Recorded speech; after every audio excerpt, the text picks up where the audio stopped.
పిల్లల హాస్పిటల్ హుజూరాబాద్ పట్టణంలో ఏకైక 24 గంటల వైద్య సేవలు అందించే ఆధునిక పిల్లల హాస్పిటల్. స్థలము కన్యకా పరమేశ్వరి గుడి ఎదురుగా, జమ్మికుంట రోడ్, హుజూరాబాద్. జమ్మికుంట పట్టణంలోని ప్రభుత్వ బాలుర పాఠశాలలో మధ్యాహ్న భోజన నిర్వాహకులతో మండల విద్యాధికారి హేమలత సమావేశం నిర్వహించారు.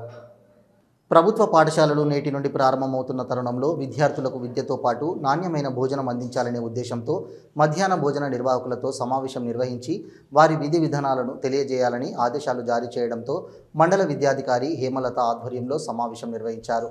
ఈ సందర్భంగా హేమలత మాట్లాడుతూ, విద్యార్థులు ప్రతినిత్యం పాఠశాలకు రావాలంటే చదువుతో పాటు నాణ్యమైన భోజనం లభించినప్పుడే విద్యార్థులు పాఠశాలకు వస్తారని, మధ్యాహ్న భోజనం తయారు చేసే నిర్వాహకులు రుచికరమైన పదార్థాలను వండడంతో పాటు విద్యార్థులకు ఎక్కువగా ఆకుకూరలకు సంబంధించిన పదార్థాలను అందజేయాలని సూచించారు.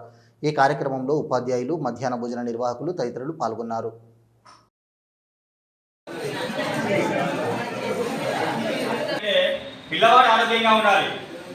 పిల్లవాడు ఆరోగ్యంగా ఉన్నప్పుడే మేము చదువు చెప్పేది ఏమాత్రమైనా వాళ్ళకి కొంత మెదడుకు మేము ఎంత చెప్పినా కూడా వాళ్ళకి సరిగా ఎక్కదమ్మా. కాబట్టి ఆ ఉద్దేశంలోనే మిమ్మల్ని కొంచెం ఇబ్బంది పెడుతూ ఉండవచ్చు ప్రధానోపాధ్యాయులు. కానీ అంతే తప్ప వాళ్ళు ఏదో వాళ్ళ ఇంట్లోకి తీసుకెళ్దామని కాదు, వేరే ఉద్దేశం ఏం లేదు. ముందుండాలని చెప్పేసి కోరుకుంటూ థ్యాంక్ యూ సార్. అవకాశం ఇచ్చినందుకు ప్రతి ఒక్కరికి కృతజ్ఞతలు తెలుపుతూ థ్యాంక్ యూ సార్.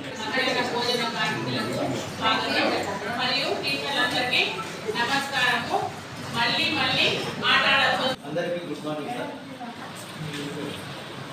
దాదాపుగా చాలా ముఖ్యంగా మనం అనుకునే ఏంటంటే ఇది మధ్యాహ్న భోజన కార్మికులు అందరూ కూడా మధ్యాహ్న భోజన శిక్షణ కార్యక్రమానికి ఇచ్చేసినటువంటి ఎవరు అనట్లేదు.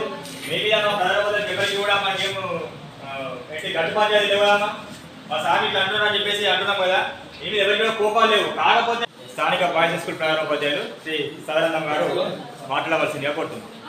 కాబట్టి మధ్యాహ్న భోజనాన్ని ఎలా వండాలి, పిల్లలకు ఏ విధంగా అందించాలి అని చెప్పేసి మన ఆర్మీలు నేర్చుకొని మీకు చెప్పడం జరుగుతుంది. నిన్న వాళ్ళకి కరీంనగర్లో ఈ ప్రోగ్రాం జరిగింది. స్పెషల్గా ఎందుకు చెప్తున్నారు అంటే కనుక మొత్తము స్కూలు మీ మీద డిపెండ్ అయ్యింది ఒక విధంగా. ఎందుకంటే కనుక మీరు కరెక్ట్గా వండితేనే పిల్లలు హ్యాపీగా తింటారు, తర్వాత వాళ్ళు ఆరోగ్యంగా ఉంటారు, మంచిగా చదవగలుగుతారు. కాబట్టి మీకు మరీ చెప్పి ఈ విధంగా ఎప్పుడు ప్రోగ్రామ్ జరగలేదు. ఫస్ట్ స్కూల్ రేపు స్టార్ట్ అనగా ఇవాళ పెడుతున్నారు అంటే దీని ఇంపార్టెన్స్ అర్థం చేసుకోండి. మీరు మంచి నాణ్యమైన భోజనాన్ని అందించండి. ఆకుకూరలు, తర్వాత గుడ్డు, తర్వాత రాగి జావా ఇవన్నీ మీరే ప్రిపేర్ చేస్తారు. మంచిగా శుచిగా శుభ్రంగా వండి పిల్లలకు అందించండి. మీకు సంబంధించినవి అయితే ఏ బిల్లు లాగే అన్నీ కరెక్ట్గానే వస్తాయి.